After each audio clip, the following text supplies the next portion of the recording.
Hola a todos jóvenes, quien les saluda es el profesor Paul Rivera, docente de Economía de la Academia César Vallejo. En esta ocasión estoy con ustedes para poder desarrollar el tema número 14 del ciclo anual UNI, denominado Teoría de la Demanda.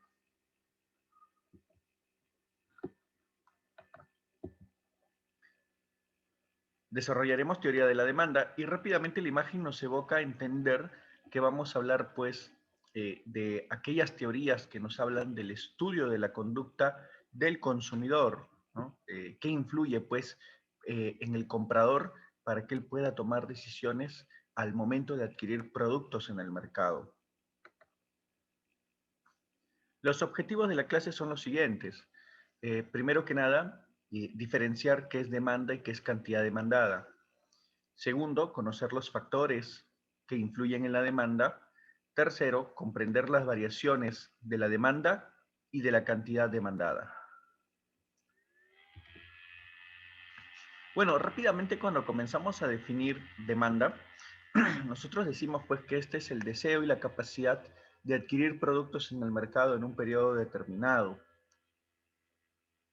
En otras palabras, la demanda hace referencia a toda intención de compra por parte del consumidor en el mercado. Una manera bien práctica también de mencionar es que la demanda es el conjunto de cantidades que desea adquirir el consumidor con sus respectivos precios. Algo que debe quedar claro en esta primera parte, para diferenciar demanda de cantidad demandada, es que la demanda puede ser influenciada por cualquier variable que afecte al consumidor, menos el precio del producto. Te explico. En octubre, la gente quiere comprar más turrón. La pregunta es, ¿qué motiva que la gente quiera comprar más turrón? ¿El hecho de que el turrón sea más barato en octubre? ¿O el hecho de que, bueno, los gustos y preferencias que uno tiene por adquirir turrón en el mes de octubre se han incrementado? Si tu respuesta es que es porque en octubre los gustos y preferencias se incrementan, entonces tu respuesta es demanda. Tu respuesta es demanda. Me explico. Por aquí. ¿Qué variable es lo que ha originado que el comprador quiera adquirir más unidades de turrón? Lo que ha ocasionado ello, mira por aquí, lo que ha ocasionado ello es que ahora los gustos y preferencias que tenían las personas por consumir turrón se han incrementado. Como son los gustos y preferencias, nota por favor que no es el precio del turrón, sino una variable distinta al precio del turrón. Entonces, nosotros contundentemente decimos que lo que hay aquí es una mayor demanda. Lo que ocurre aquí es que hay una mayor demanda.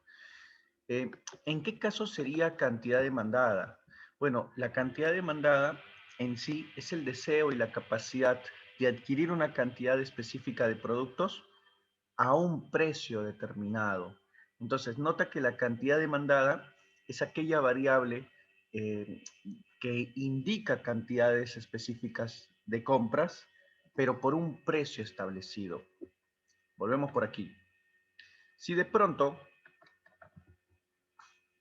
a ver, si de pronto, vamos con esta otra parte, si de pronto el precio del turrón es más barato, el precio del turrón es más barato, y como el precio del turrón es más barato, ahora la persona desea adquirir más unidades de turrón, entonces nosotros respondemos que lo que vas a adquirir son más cantidades demandadas.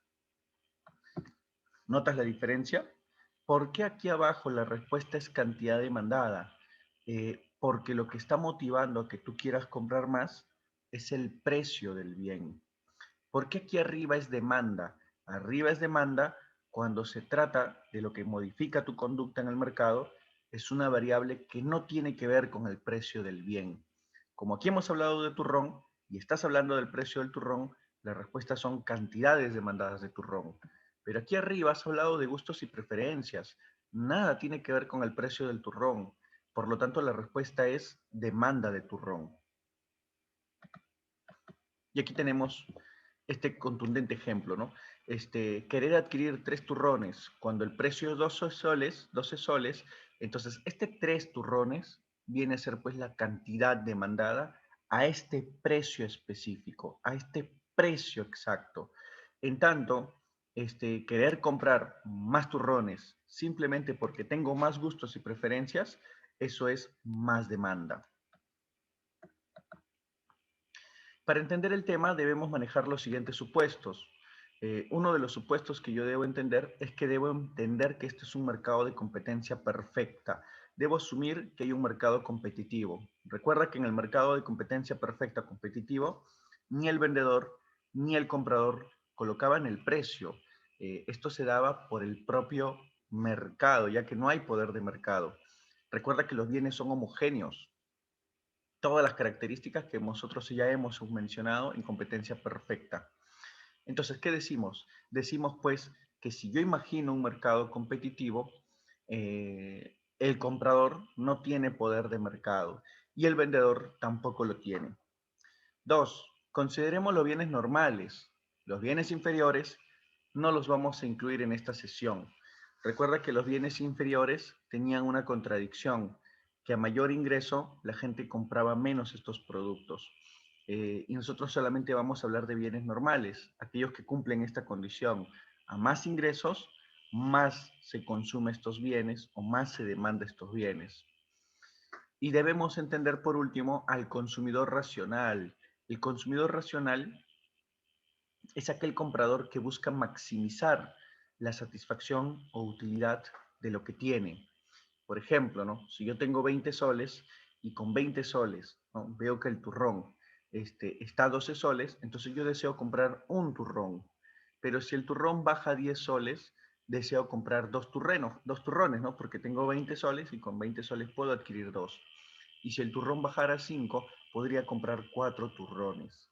¿Qué es lo que hace este consumidor? Trata de maximizar el uso de lo que posee, porque su presupuesto es limitado. Todos ellos son las condiciones necesarias para entender este tema.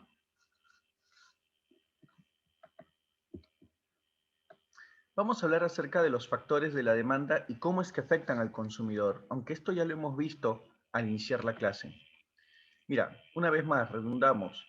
Mira que el precio del producto solamente afecta la cantidad demandada y lo hace en relación inversa. Un ejemplo, si aumenta el precio de la mantequilla, disminuye la cantidad demandada de mantequilla, ¿no? Si de pronto los compradores observan que el precio de la mantequilla es más caro, se disminuye la cantidad demandada de mantequilla. ¿Y por qué? Porque lo que está motivando en la reacción del consumidor es el precio del bien. En cambio, mira por aquí, ingreso del consumidor. Cuando aumenta el ingreso del consumidor, una variable que no tiene que ver con el precio del bien, la respuesta correcta es que aumenta la demanda de mantequilla. Claro, cuando tenemos más ingresos, queremos comprar más, y no por el precio, sino porque tenemos más ingresos. Entonces la respuesta es aumenta la demanda de mantequilla. Este es otro ejemplo. Si de pronto aumentaran los gustos y preferencias del consumidor por la mantequilla, entonces una variable que no tiene que ver con el precio del bien, entonces aumenta la demanda de mantequilla. ¿Por qué quiero comprar más mantequilla? No por el precio, sino porque ahora tengo más gustos y preferencias.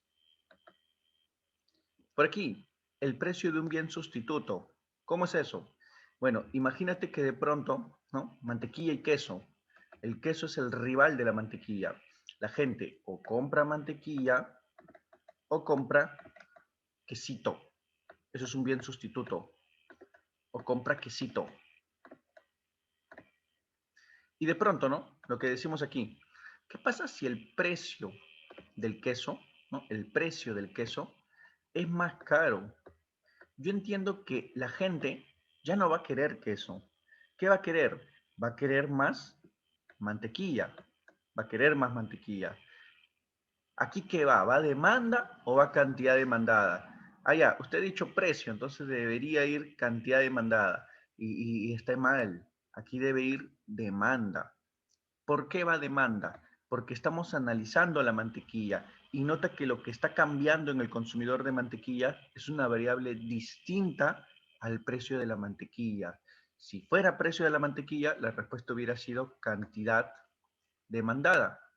Pero como no es el precio de la mantequilla, sino es el precio del queso el que está modificando ello, la respuesta es demanda. La respuesta es demanda. Entonces, cuando el precio del queso se eleva, la gente no compra queso, ahora demanda más mantequilla. ¿Por qué demanda más mantequilla? Porque el precio del queso es más caro. Eso siempre se va a cumplir en la regla de los sustitutos.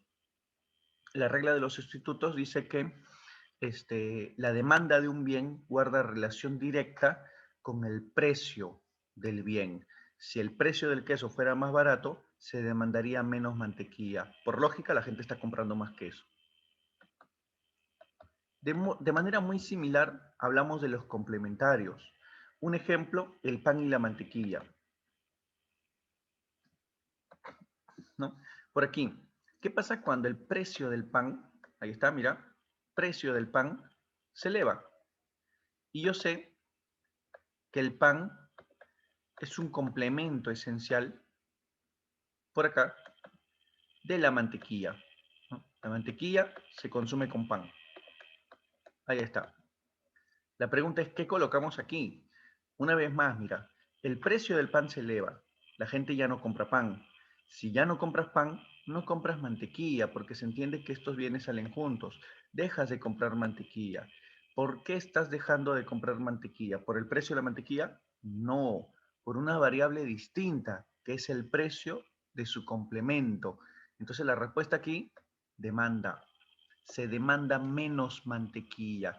Y así siempre va a ser. Cuando es una variable que modifica tu conducta en un mercado y que no tiene que ver con el precio del bien que analizas, la respuesta siempre es demanda. Oye, y si fuera el precio del bien que analizas, entonces la respuesta sería cantidad demandada. En el ejemplo que te planteo de sustitutos y complementos, la respuesta siempre es demanda. ¿Qué dice la regla de los complementarios? Dice que la demanda de un bien guarda relación inversa con el precio de su complemento. Y finalmente, precios futuros esperados o la llamada especulación. ¿Qué pasa cuando de pronto la gente cree que en el futuro el producto va a ser más caro? Cuando la gente cree que en el futuro el producto va a ser más caro, en el hoy compra. Y nota, no está comprando hoy porque el precio sea más caro, sino porque cree que va a ser más caro. Entonces ahí es demanda. ¿Por qué demanda? ¿Por qué no cantidad demandada? No es cantidad demandada porque no hubo cambios en el precio, al menos todavía no lo hay. Lo que está viendo es una especulación, es lo que la gente cree.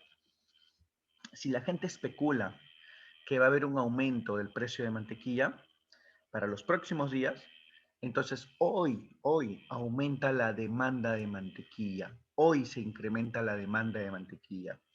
En tanto, si la gente creyera para los próximos días que la mantequilla va a ser más barata de repente tiene hoy de precio, entonces hoy disminuye la demanda de mantequilla. La gente hoy no va a querer comprar nada porque va a querer esperar que el precio baje, va a querer esperar que el precio caiga. Entonces, esos son los llamados precios futuros esperados. Decimos que es demanda porque el precio aún no ha cambiado, sino lo que cree la gente que va a pasar con ese precio. Con estos factores de la demanda, pasamos a explicar la función de la demanda. Esta parte es un poco ya más matemático y me parece que ya es más familiar para ti. Se hace una función donde se dice que la cantidad demandada de un bien X está en función o depende de muchos factores en realidad, ¿no? Precio, ingreso, gusto, preferencia, sustituto, complemento, etc. ¿no? etc. Pero voy a usar una técnica. ¿Cuál? El ceteris paribus. Utilizando el ceteris paribus, yo digo lo siguiente, todas las variables, a excepción del precio del bien, todas las variables van a quedar constantes. Eso es ceteris paribus. El ceteris paribus significa todo lo demás, déjalo constante. Entonces lo dejamos constante. Si dejamos constante el resto de variables, las cantidades demandadas que quiere adquirir un consumidor solamente van a estar en función del precio. Únicamente van a estar en función del precio. Por eso es que llego a la conclusión, con el ceteris paribus, de que el precio solo genera cambios en las cantidades demandadas. Mientras que el resto de variables, ¿no? El resto de variables que yo observo aquí, todo este resto, genera cambios en la demanda, ¿no? Lo vamos a explicar en un momento. Seguimos por aquí. Teniendo en cuenta el ceteris paribus, nos queda claro entonces que las cantidades demandadas solamente están en función del precio, únicamente del precio, y el resto de variables no, porque las estoy dejando, estratégicamente las estoy dejando constantes. Asumiendo ello, se observa que la cantidad demandada depende únicamente del precio del producto. Esta función de la demanda reducida me permite entender una de las leyes más esenciales que vamos a tener en el curso, que es la ley de la demanda. ¿De qué trata esta ley? Esta ley me dice que si lo único que afectara en tu toma de decisiones, lo único, fuera el precio de un bien, y teniendo en cuenta que es un bien normal, se va a cumplir lo siguiente. Se va a cumplir que cuando el precio es mayor, menor serán las cantidades demandadas que quieras adquirir. Y si el precio fuera menor, mayor será la cantidad demandada que desees adquirir. Un ejemplo, de pronto, yo te digo, ¿no? Que cuando en el verano o en cualquier época del año, ¿ya? Cualquier época del año, el precio es más barato, tú vas a querer comprar más cantidad demandada de helados. Por ahí alguien me dirá, falso, profe, en verano compro más helados, en invierno compro menos helados. Pero no, porque esas variables que también influyen en tu toma de decisiones, ¿cómo están quedando? Constantes. Entonces, olvídate de que hace más calor o hace más frío. Eso déjalo constante. Céntrate solo en tu reacción por el precio. Si el precio fuera lo único que afectara tu toma de decisiones, cuando el precio es menor, tú querrías comprar mayores cantidades. Y cuando el precio es mayor, tú querrías comprar menos cantidades demandadas. Al menos eso haría un consumidor racional. Entonces, la ley de la demanda se cumple siempre y cuando el resto de variables las dejen ceteris paribus. Esta función de la demanda, de hecho, se puede expresar a través de una ecuación. La ecuación la ves aquí abajo. ¿Por qué la ecuación? Porque esta ecuación, ¿no? Que de manera muy estratégica me dice que la cantidad demandada depende pues de A menos B de precio. Esta ecuación de forma estratégica nos muestra una relación inversa. Un ejemplo, ¿no? Imagínate que la ecuación de filete de atún, imagínate, sea la siguiente. Cantidad demandada es igual a 25 menos 4 veces el precio, ¿no? La ecuación siempre te la van a dar, por si acaso, ¿no? 25 menos 4 veces el precio, esa ecuación te la van a dar. De ser así, tendrías esta tabla de demanda, que dice lo siguiente, mira, si el precio del filete de atún fuera 2 soles, reemplazas aquí, mira, 2 por 4, 8. 25 menos 8, 17 cantidades demandadas. 3 por 4, 12. 25 menos 12, 13 cantidades demandadas. Y nota que seguirás teniendo más datos. Mira lo que va ocurriendo. Ocurre que cuando el precio se está incrementando, aquí pasa de 2 a 3 a 4, las cantidades demandadas van disminuyendo.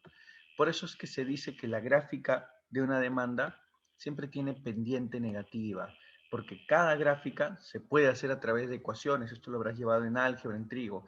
Bueno, y esa ecuación tiene pues una pendiente negativa, que aquí está, que aquí está, ¿no? Esa pendiente negativa me dice que hay una relación inversa, que a medida que el precio aumenta, la cantidad demandada se reduce y viceversa. ¿Qué se está cumpliendo aquí? La ley de la demanda. Continuamos. Un ejemplo, ¿no? Es graficar esa ecuación que acabamos de ver. Y cuando graficamos, observamos lo siguiente, mira, a precio 3, la conserva, aquí están los precios, precio 3, la cantidad de conserva es 13. Cuando el precio es 4, la cantidad es 9. Y cuando el precio es 2, la cantidad es 17. ¿Qué es cada puntito en el gráfico? Cada puntito en el gráfico se le denomina cantidad demandada, ¿no? ¿Por qué? Porque ese puntito, esa coordenada en el gráfico, en ese plano cartesiano, me está representando, por ejemplo, mira, el punto A me representa que la cantidad demandada es 13 cuando el precio es 3, mientras que el punto B me expresa que la cantidad demandada es 9 cuando el precio es 4. Y lo mismo pasará con C, ¿no? La cantidad demandada es 17 cuando el precio es 2. Cada puntito es una cantidad demandada. ¿Y qué es una demanda? La demanda viene a ser toda la relación, todo el conjunto de cantidades demandadas con sus respectivos precios. Todo viene a ser la demanda. ¿Y por qué decimos que tiene pendiente negativa? Porque en esta gráfica tú observas el cumplimiento de la ley de la demanda. ¿De verdad se observa el cumplimiento? Veamos. Mira, si de pronto el precio pasa de 2 a 3, perdón, de 3 a 4, ¿no? Del punto A al punto B, de 3 a 4, la cantidad demandada pasa de 13 a 9. En tanto que si el precio pasa de 3 a 2, está del punto A al punto C, la cantidad demandada pasa de 13 a 17. Nota que aquí cuando el precio aumentó, la cantidad demandada disminuyó. Cuando el precio disminuyó, la cantidad demandada aumentó. Entonces, eso es la gráfica de la curva de la demanda. La gráfica de la curva de la demanda me permite, en este caso, pues, cotejar todo lo que previamente ya hemos estudiado. El cumplimiento de la ley de la demanda, el resto de variables está quedando en ceteris paribus, no hay más variables, solamente estoy contando precio de la conserva de lata de atún y la cantidad de conserva de la lata de atún. ¿Cómo es la pendiente de la gráfica? Negativa, tú sabrás que toda gráfica que tenga esta forma descendente tiene pendiente negativa. ¿Cómo se mueve la cantidad demandada? La cantidad demandada, ¿cómo se movía? ¿Te acuerdas que habíamos dicho de qué alteraba la cantidad demandada? El precio del bien. Gráficamente, eso también se debe demostrar. Y vas a observar que se demuestra. Por ejemplo, mira, si el precio a precio 3 se adquieren 13 cantidades de latas de atún, y si el precio pasa a 4, ahora se adquieren 9 latas de atún. El precio disminuye, ¿no? Mira, nota por favor que cuando la cantidad demandada, perdón, el precio se cambia, la cantidad demandada se mueve de un puntito a otro puntito, del punto A al punto B. Así se mueve la cantidad demandada. La cantidad demandada no se sale de la demanda, porque todo este verde es una demanda. La cantidad demandada no se puede salir de la demanda, pertenece a una misma demanda. Cuando el precio cambia, solamente se mueve la cantidad demandada. Igualmente por aquí, mira, cuando el precio pasa de 3 a 2, de 3 a 2, la cantidad demandada pasa de 13 a 17, ¿no? A menor precio, mayor cantidad demandada. Una vez más, nota que pasa esto de punto A a punto C, pero las cantidades demandadas no se salen de la demanda. Por eso es que en estos ejemplos muy claros, ¿no? En estos ejemplos muy claros, nosotros decimos que el precio no afecta a la demanda. Efectivamente, si el precio siguiera cambiando, los puntitos se seguirían moviendo a lo largo de una demanda. Y si el precio siguiera bajando, las cantidades demandadas se seguirían movilizando a lo largo de una misma demanda. Por eso afirmamos muy coherentemente que la demanda no es afectada por el precio, porque gráficamente tampoco vamos a ver que tenga esa afectación. ¿Cómo se da el desplazamiento de la curva de la demanda? Ya, lo que genera que la curva de la demanda cambie van a ser pues todas aquellas variables que no afectan la cantidad demandada. Dicho de otra forma, todas aquellas variables que yo había dejado en ceteris paribus. Como por ejemplo, mira, cuando hay más ingresos, cuando la gente tiene más ingresos, al iniciar la clase habíamos dicho, oye, más ingresos, más demanda. Más gustos y preferencias, más demanda. ¿Te acuerdas? Oye, de pronto el precio del queso estaba muy caro. Como el precio del queso estaba muy caro, más demanda de mantequilla. Oye, de pronto se reduce el precio del pan. Si el pan es más barato, se demanda más mantequilla. Si el precio de un complemento disminuye, ahora la gente consume más de ese bien. y que a futuro la gente crea que el precio va a subir. Pues si a futuro la gente cree que el precio va a subir, en el hoy demanda más. Entonces nota que todas estas variables no fueron hechas por el precio del bien, sino por variables distintas al precio del bien. ¿Cómo lo graficamos? Bueno, mira, de pronto vamos a imaginar más ingresos, ¿ya? Más ingresos. El único, ¿ya? El único, más ingresos. De pronto, a 3 soles, tú solamente compras 13 cantidades de latas de atún, no más, solo consumes 13. Y de pronto, ahora tienes más ingresos, te han duplicado tu sueldo, tus propinas, etc. Entonces, a 3 soles, ya no solamente vas a comprar 13 latas de atún, ahora a 3 soles, tranquilamente podrías comprar 18 latas de atún. ¿Por qué a ese precio hay una nueva cantidad demandada? Porque esta cantidad demandada, muchachos, pertenece a otra demanda. Y justo se cumple lo que yo te dije. Las variables que no son el precio del bien afectan la demanda, no la cantidad demandada, sino la demanda. Y aunque acá algunos dirán, ¿no? Pero profesor, ¿no? Aquí pasó de punto A a punto C, realmente cambió la cantidad demandada. Pero lo que pasó es que esta cantidad demandada pertenece a otro análisis de la conducta del comprador, es otro análisis. Por eso decimos que aquí la demanda se expandió, la demanda aumentó. Más ingresos va a generar que haya más demanda. Y gráficamente, la gráfica de demanda se desplaza hacia la derecha.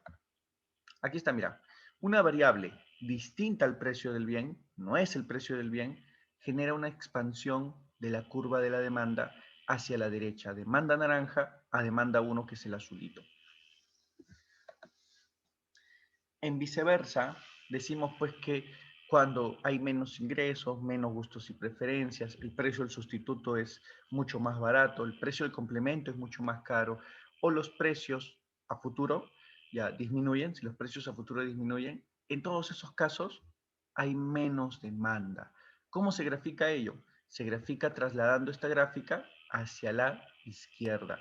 Un ejemplo, a 3 soles, tú quieres adquirir 13 latas de atún, pero de pronto, ¿no? De pronto,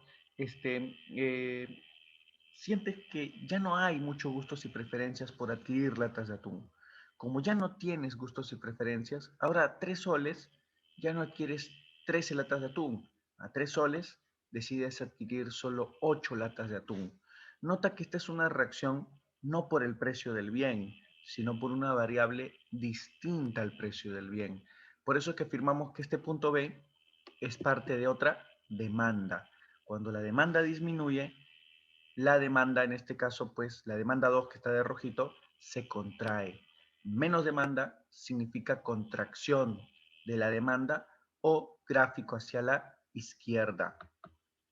Una vez más, redundamos, ¿no? Dice, una variable distinta al precio del bien genera una contracción de la curva de la demanda hacia la izquierda. Como, por ejemplo, puede ser pues que haya menos ingresos, menos gustos, preferencias, etc, etc. Clase, vamos ya cerrando un tanto el tema, esperando que se haya entendido cuál es la diferencia entre demanda y cantidad demandada, pero tenemos que aquí hablar de algo bien ligerito, que son los bienes Giffen. ¿Qué es un bien Giffen? Bueno, el bien Giffen y el bien Veblen, que ya se ha estudiado previamente en clase de bienes, son bienes muy particulares porque no cumplen la ley de la demanda, no cumplen esa situación. En el caso de los bienes Giffen, por ser bienes de primera necesidad y que son consumidos por familias en extremas pobrezas, además de ello, estos bienes forman parte de los bienes inferiores. ¿Te acuerdas de los bienes inferiores? Habíamos dicho que no los íbamos a tocar. Bueno, pues los bienes Giffen cubren una gran parte de los bienes inferiores que, que se analizan. El bien Giffen de por sí representa un gran porcentaje del gasto familiar, es decir, la familia tiene este bien como lo más elemental que debe adquirir para subsistir y presenta pocos sustitutos. Presenta pocos sustitutos, es decir, las familias que están en extrema pobreza y que adquieren estas unidades de bienes tienen muy pocas alternativas para reemplazarlo. Y si existen reemplazos, no los compran por dinero. Muy bien, por falta de dinero. Un ejemplo es que de pronto, mira lo que pasa con el pescado lisa, ¿no? El pescado lisa mantiene su precio 9 soles, pero mira qué pasa con el arroz. El arroz también sube de precio. Bueno, el arroz aquí sube de precio. De 1 sol pasa a 2 soles, de 2 soles pasa a 3 soles. Mientras que el pescadito lisa se ha mantenido en 9 soles. Se ha mantenido en 9 soles. ¿Qué ocurre con una familia que es muy pobre y que el arroz es lo esencial que tiene para llenar la pancita y seguir subsistiendo? No tiene muchas calorías o no tiene muchos, en este caso, pues, beneficios el arroz, pero ¿qué ocurre cuando en casa abunda el hambre? Cuando en casa abunda el hambre, se entiende pues que el arroz será un plato muy cotizado por sus habitantes. Llegando a esta conclusión, si esta familia pobre consume solamente arroz y pescadito lisa, si por A o B el pescado lisa mantiene su precio, o incluso sube, ¿no? Y el arroz también sube, la gente deja de comprar pescado lisa en su totalidad. Por ejemplo, mira, aquí en mi primer cuadro, antes la gente compraba 1 kilo de pescadito lisa, pero como ahora está muy caro el arroz, la gente lo que hace es compra menos pescado lisa y lo que tenían de monto ahí lo destinan a adquirir más arroz, ¿no? Igual por aquí abajo, mira, a 9 soles el kilo de lisa, la gente decide solo adquirir 0,1 kilogramo y el resto de diferencias lo destina a adquirir más arroz. ¿Por qué hace eso la gente? La gente hace ello dado que el arroz, a diferencia del pescado lisa, el pescado lisa puede ser más nutritivo, pero lo comes rápido y desaparece del plato. Es más como una presa. En cambio, el arroz te llena un poco más. Por esa razón es que termina ocurriendo esta gráfica, que es atípica en la demanda, ¿no? A medida que el precio del arroz se eleve, la gente comienza a comprar más cantidades demandadas de arroz. ¿Por qué está comprando más cantidades de arroz? Porque hay otro bien al cual se está renunciando. En el caso de estas familias pobres de este ejemplo, están renunciando al pescadito lisa. Cada vez que el precio del arroz se eleva, dejo de comprar pescado lisa y con ese dinero lo destino a adquirir más arroz. Por eso es que termina ocurriendo esta gráfica. Vamos con el siguiente. Se dice que la gráfica de un bien Giffen es pendiente positiva. ¿Qué significa? Es ascendente, pues. Ahora, vamos con el bien Veblen. En el caso del bien Veblen es bien particular porque es un bien superior de lujo, no cumple con la ley de demanda tampoco y son consumidos por familias de altos ingresos. ¿Qué hacen estos bienes? Satisfacen necesidades superfluas, banales, que no son interesantes. Un ejemplo, un reloj Rolex. Un reloj Rolex de oro va a tener los siguientes precios, mira. $30,000 a $30,000 en el mundo, la gente quiere como 30 cantidades de reloj Rolex, solo como 30. ¿Por qué no más? Porque, bueno, muchas personas que consumen estos bienes dirán, oye, pero si a 30,000 soles es un precio, pues, para ellos barato, cualquiera puede adquirir el bien, entonces no es tan especial. Y si no es tan especial, ya no lo quiero, ¿no? Entonces, de pronto el reloj Rolex pone su precio en 40,000. Y a 40,000 hay más gente que desea tener este reloj Rolex. Oye, si de pronto sube el precio del reloj Rolex a $50,000, ahora como 50 cantidades demandadas de reloj Rolex comienza a existir en el mercado. Nota que en esta gráfica, una vez más, no se cumple la gráfica de la demanda que tenía una pendiente negativa, sino esta gráfica también va a tener una pendiente positiva. ¿Por qué se da así? Y repetimos una vez más, se da de esta forma porque los consumidores de bienes Veblen, que no eres tú ni soy yo, porque nosotros no compramos relojes de oro y andamos pues uno en cada muñeca, eh, se entiende que las personas que adquieren relojes